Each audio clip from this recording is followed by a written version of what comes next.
my dear students, welcome back to the physics class. Today we are continuing our third chapter, electromagnetic induction. The principle of electromagnetic induction is used worldwide to generate electricity on a large scale, and AC generators are used to produce electricity for the purpose of distribution. In this chapter we are going to learn more about it. Today we are going to learn about power stations and power transmission and distribution. First, power stations. So let's see in detail. Power stations are places where electricity is generated on a large scale for distribution. And in power stations, three-phase AC generators are used. We already studied about single-phase AC generator, and in three-phase AC generator we can see three armature coils which are arranged around the field magnet at an angular separation of 120 degree. When the field magnet rotates, three alternating currents of different phases are generated simultaneously in all the three armatures that you can see in this picture. Power stations can be classified on the basis of sources of energy required to operate the generator. For example, flowing water, that is the source of energy here, and the type of power station here is hydroelectric power station.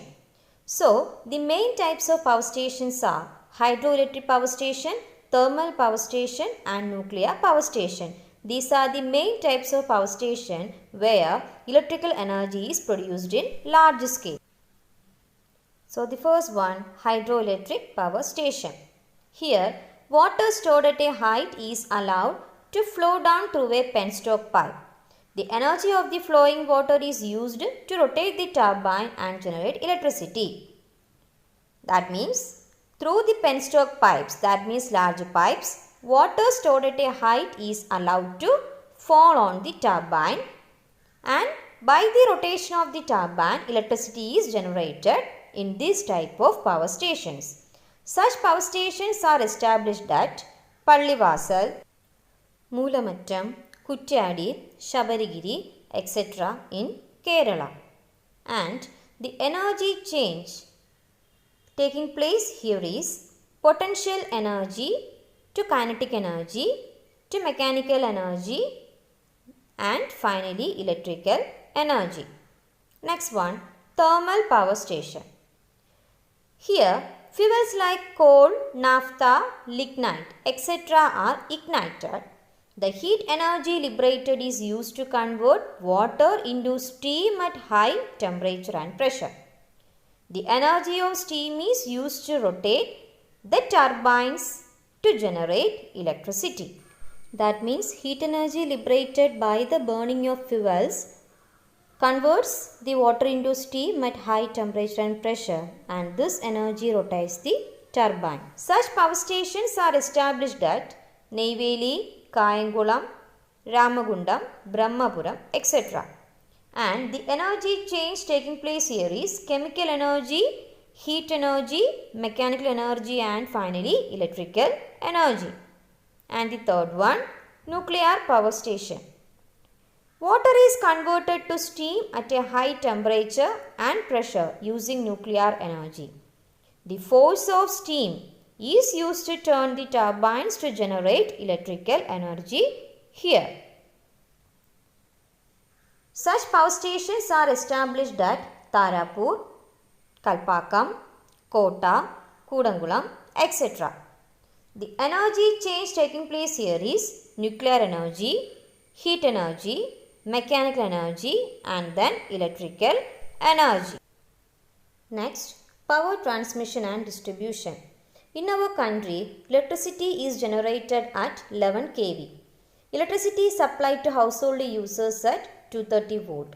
Still at the generating station itself, a power transformer is used to step up the voltage from 11 kV to a higher voltage of 220 kV. Voltage drop and power loss are the problems faced when electrical power is to be transmitted to distant places. In India, electricity is produced at 11 kV in power stations. when electricity is transmitted to distant places, there is loss of energy in the conductors in the form of heat. This is known as transmission loss. Heat is generated in accordance with the equation H equals I square RT. So, what are the methods to reduce the heat generated? Let's see.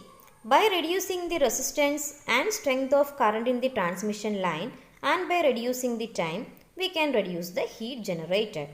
Since power transmission is a continuous process, reducing the time is not practically possible. There are some technical difficulties in reducing the resistance of conductors as well. So, the only method to reduce the heat generated is by reducing the strength of current.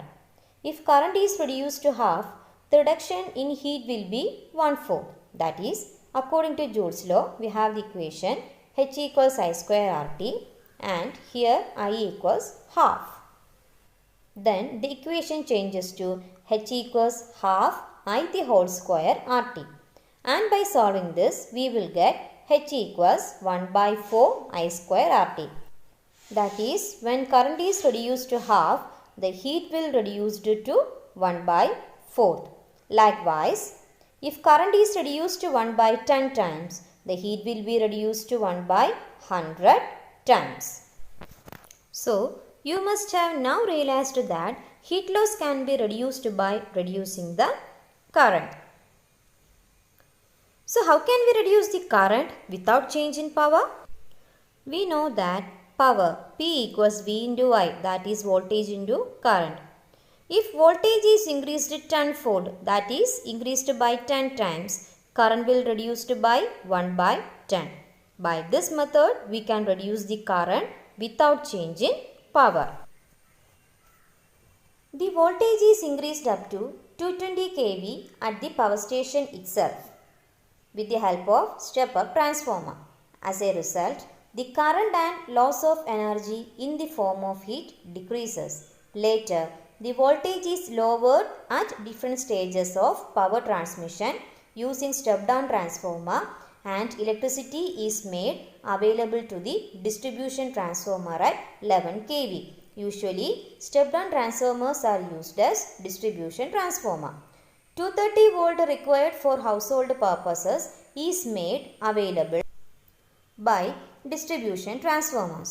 400 volt needed for industrial purposes are also obtained from distribution transformers. 4 wires are coming out from a distribution transformer. Of these, one is neutral and the other 3 are phases. The neutral potential is 0. The potential difference between a phase and neutral is 230 volt and that between any 2 phases is 400 volt. From this, we can understand that in power stations, step-up transformer are used and in substations and as distribution transformer, step-down transformers are used. And the lines essential for household electrification are a neutral and a phase.